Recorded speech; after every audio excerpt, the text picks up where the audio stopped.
Hey folks, this is Rhykker with a Diablo 3 Necromancer build guide. This guide is for the Legacy of Dreams Corpse Explosion Necromancer, one of the best builds in the game and one of the best Necromancer builds in the game. While this guide is for Season 24, the Season of Ethereals, we will also include non-seasonal options.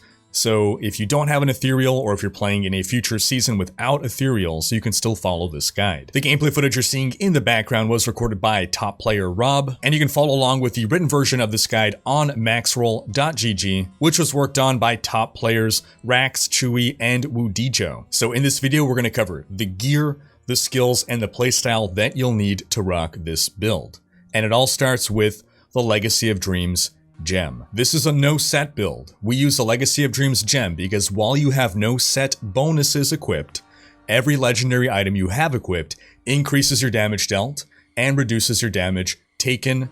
At rank 25, this bonus is doubled for ancient items. You cannot run this build without this gem. And note that you can wear set items. You just cannot have any set bonuses. So if you just have one piece of a set, you're not getting a two-piece bonus, therefore it's okay. Now we're going to be adding a lot of supplemental items to this build to really make our corpse explosion shine. And one of those items is the Johnstone. When Land of the Dead expires, you are granted 50 stacks of Macabre Knowledge. Macabre Knowledge increases the damage of corpse explosion by 200%. So that gives you 50 buffed corpse explosion uses before you run out of your Macabre Knowledge. Next, we'll need the Grasps of Essence gloves.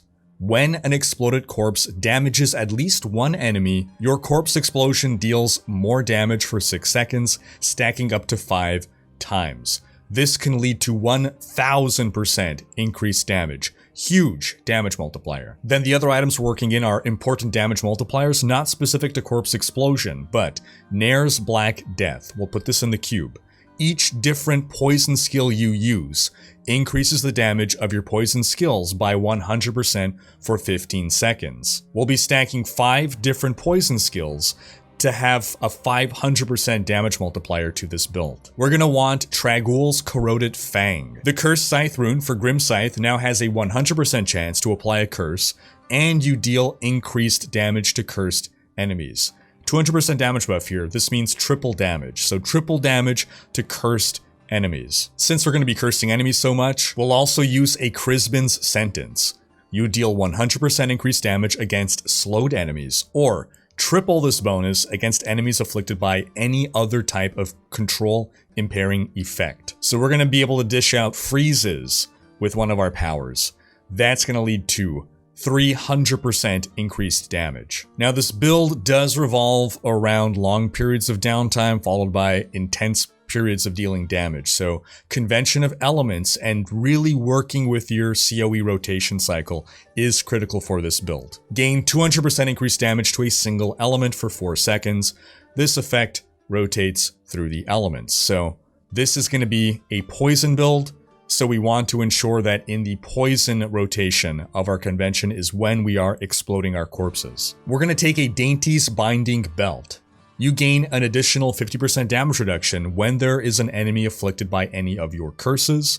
And because we have Trag'Oul's Corroded Fang, we're going to be applying curses liberally to enemies. We're going to take the Stone Gauntlets. Getting hit increases your armor by 50%, but reduces your move speed by 15% and attack speed by 20%.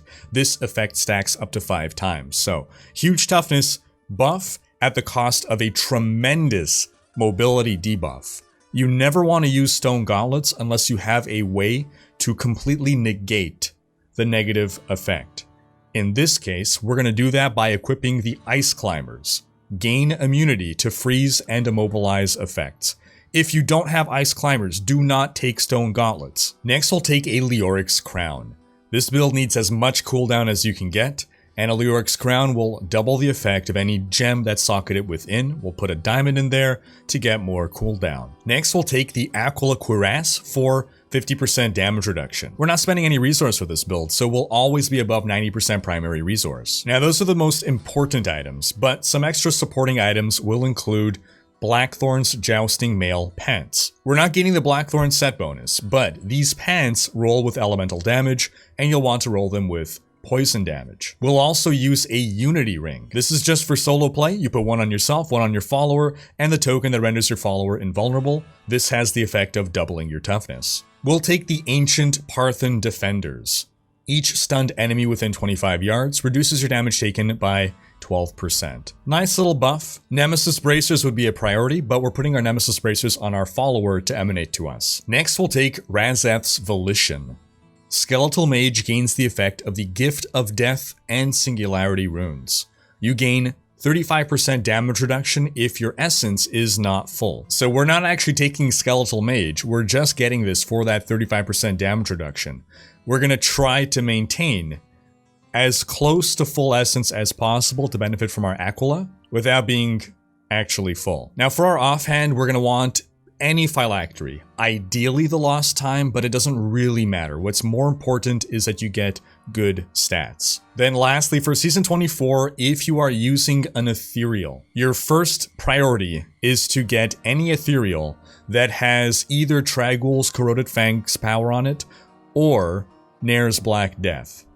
Then you would put the other one in the cube. Ethereals roll with a random weapon legendary power on them. The best ethereal for this build, that will be your second priority, would be getting Black Bog's Sharp. This item has high attack speed, and consecutive hits to enemies increases damage by 10% up to 100%. Now ethereals also roll with a random class passive on them. Consider this just a bonus. Don't trash an ethereal because it doesn't have a good passive. Your 5th best passive is not an enormous power buff. You're already getting your 4 best passives. For your other 2 legendary gems, Bane of the Trapped increases damage against crowd-controlled enemies.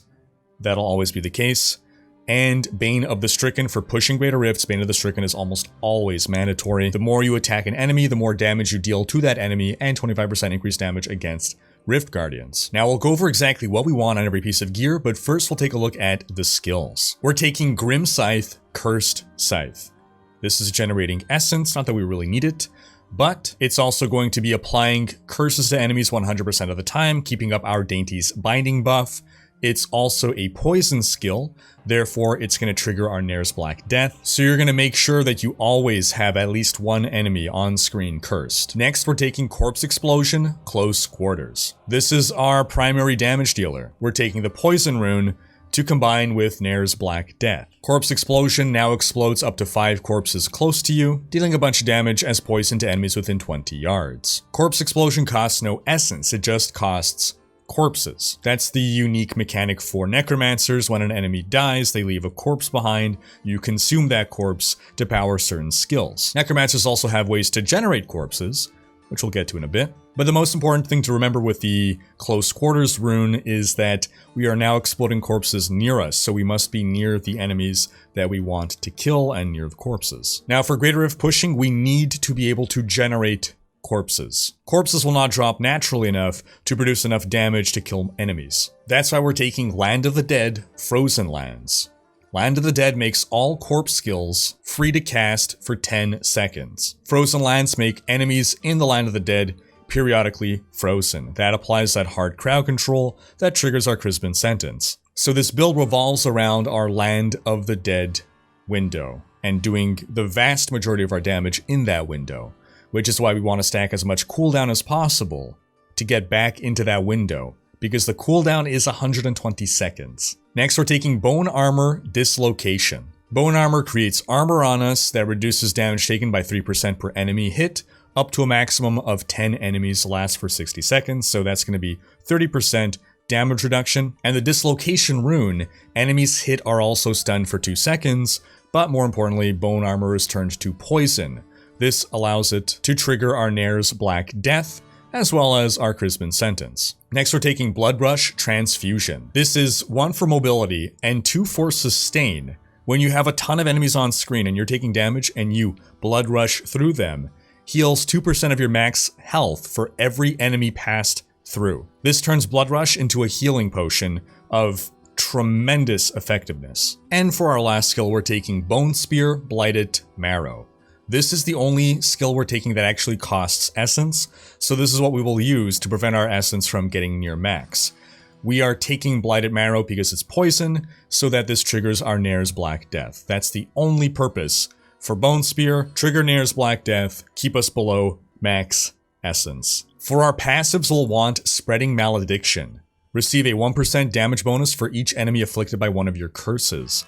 Since we are spending our downtime hurting up a ton of enemies, this can add up to a considerable damage buff. We'll take Blood is Power. After cumulatively losing 100% of your max life, all ability cooldowns are reduced by 20%.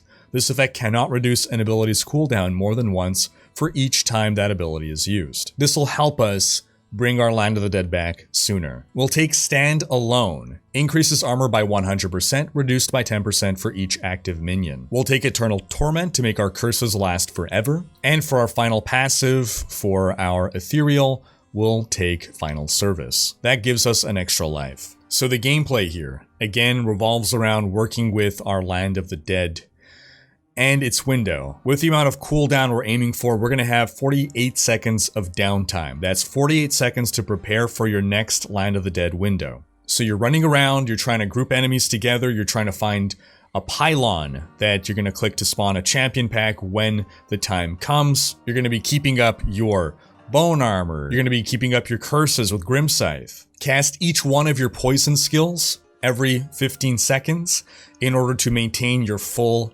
Nair's Black Death buff, and you're going to pop your bone armor in your poison rotation so that you apply that stun. Time your Land of the Dead for your poison rotation, and if a Golden Oculus globe spawns, stand in that as you are booming your corpses. As for exactly what we want on every piece of gear: shoulders, intelligence, cooldown, area damage, corpse explosion damage. Helm, intelligence, vitality, crit, diamond for cooldown.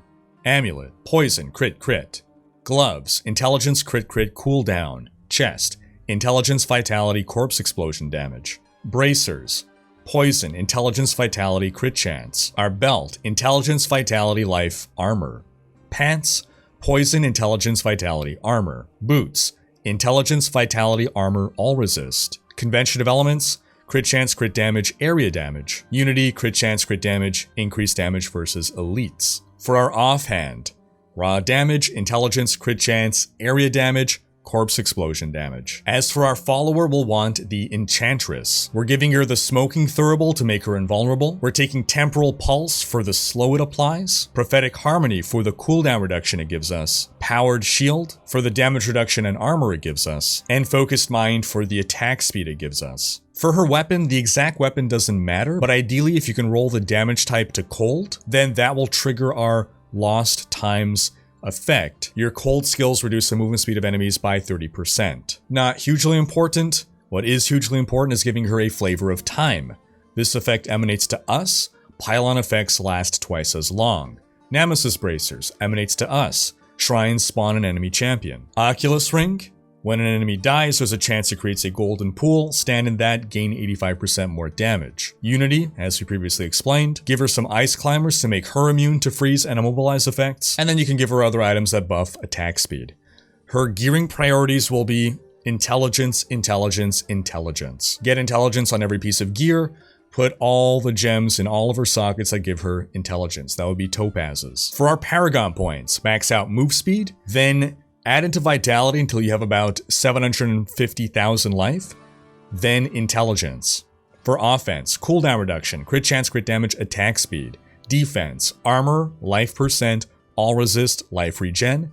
And utility, area damage, life per hit, resource cost reduction, and pickup radius. And that's going to wrap up this video. But do be sure to check out our other video guides, including our guide on how to fast farm ethereal items in order to unlock the transmog, and stay tuned for more videos.